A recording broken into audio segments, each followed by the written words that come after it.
Hello' guys, মই কৃষ্ণই আপোনালোকক সকলোকে মোৰ চেনেললৈ স্বাগতম জনাইছোঁ। আজি মই আপোনালোকলৈ এটা ইউনিক ৰেচিপি লৈ আহিছোঁ মচুৰ দালিৰ। এয়া চাওক, মচুৰ দালিৰ ৰেচিপিটো বনাবৰ কাৰণে মই অলপ নহৰু, পিঁয়াজ দিয়া নাই, নহৰু, জলকীয়া আৰু আদা অলপমান দি পেলাই প্ৰথমে পেষ্ট কৰি ল'লোঁ দালিখিনি। আগতে মই ভিজাই ৰাখিছিলোঁ। ইয়াতে মই 3 চামুচমান পিঠাগুড়ি দিলোঁ ক্ৰিস্পি হ'বৰ কাৰণে, আৰু মই অকণমান পানী দি দিলোঁ যিহেতু বেটাৰটো ডাঠ হৈছে। আৰু গোটেইখিনি মই ধুনীয়াকৈ মিলাই ল'ম।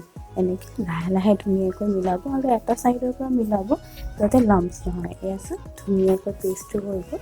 এতিয়া তাতে অকণমান ৰিফাইন অইল দি দিছোঁ, যিহেতু মিঠাতেল দিলে মিঠাতেলৰ কেঁচা গোন্ধটো থাকে, সেইটো কাৰণে আপোনালোকে কোনো গোন্ধ নোহোৱা এটা তেল ইউজ কৰিব। অকল ৰিফাইন অইল বুলিয়ে নহয়, যি অইল আপোনাৰ ঘৰত আছে ইউজ কৰিব। এছাওক কিমান স্মুথ এটা বেটাৰ পাই গ'লোঁ। এই বেটাৰটো এতিয়া আমি ষ্টিম কৰিম।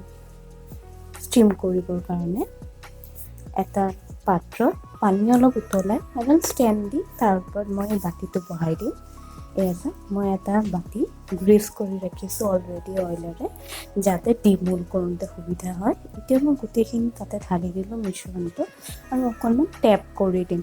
আপোনালোকে ইয়াতে ইচ্ছা কৰিলে অকণ বেকিং পাউডাৰ বা মিঠা চ'দাও ইউজ কৰিব পাৰে। ইনো অকণমান ইউজ কৰিব পাৰে ফ্লাফি আৰু স্পঞ্জি হ'বৰ কাৰণে। এয়া চাওক, মই পানীখিনি গৰম হ'ব দিলোঁ, ষ্টেণ্ডডাল পাতি দিলোঁ।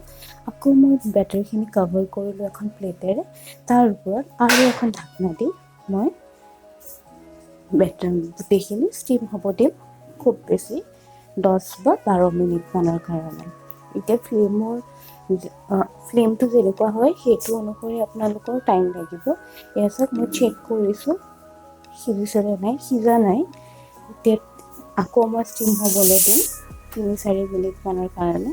এয়া চাওক, কি ধুনীয়াকৈ গল্ডেন ক্ৰিস্পি হৈ গৈছে, ফ্ৰাই কৰাৰ দৰে হৈ গৈছে নহয়নে দেখাত? গমেই নাপাইছোঁ এইটো ষ্টিম কৰিছোঁ, বেক কৰাৰ দৰে হৈ গৈছে। আৰু মই লাহেকৈ অলপমান টেপ কৰিছোঁ, এইটো চাওক কি ধুনীয়াকৈ ওলাই গ'ল। এতিয়া কেকৰ নিচিনাকৈ সৰু সৰু পিছত কাটি ল'ব। এনেকৈ কাটি ল'লে এয়া চাওকচোন কি ধুনীয়া লাগিছে নহয়নে দেখিবলৈ? গোটেইখিনি এনেকৈ সৰু সৰু পিচ কৰি কাটি ল'ব। আপোনালোকে যিটো জোখত খাই ভাল পায়, সৰু ডাঙৰ আপোনালোকৰ ইচ্ছামতে কৰিব পাৰে। আৰু এইটো চাওক, মই পিঠাগুড়িৰে এটা স্লেৰি বনাই লৈছোঁ, পানী অলপমান গুলি। অকল পাতলকৈ সেয়া কৰিব, কাৰণ আমাৰ ইয়াতে এইটো ডাঠকৈ কোটিং কৰাৰ ইচ্ছা নাই, যাতে বাইণ্ডিংটো খুলি নাযায়। সেইকাৰণে মই ইউজ কৰিছোঁ। আপোনালোকে এইটো ডাইৰেক্ট ফ্ৰাই নকৰাকৈও গ্ৰেভিত দিব পাৰে, কোনো প্ৰব্লেম নাই। বাট ফ্ৰাই কৰিলে অকণ টেষ্টটো এনহেঞ্চ হয়। মই কেইপিচমান ফ্ৰাই কৰিছোঁ, সেই কেইপিচ মই এনেকৈ খাবৰ কাৰণে ভাল লাগে পকৰীৰ দৰে।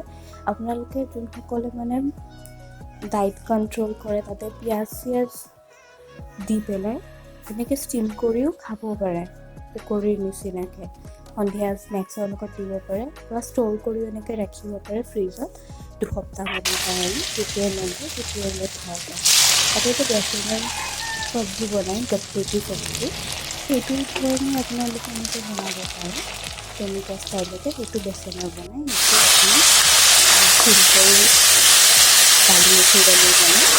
এতিয়া মই পিঁয়াজ, আদা, নহৰু, জলকীয়া পেষ্ট যিটো বনাই লৈছিলোঁ সেইটো তেলত দিলোঁ, সেইটোখিনি তেলতে দি দিলোঁ।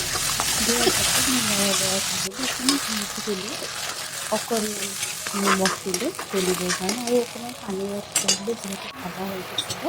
তাৰপিছত আৰু পানী এড কৰিলোঁ আৰু ফ্ৰাই কৰি পিছত সেই গোটেই কেইপিচ নহয়, অলপমান ভালকৈ মচুৰ দালিৰ যিকেইটা পকৰি আছিল সেইকেইটা মই এড কৰিলোঁ।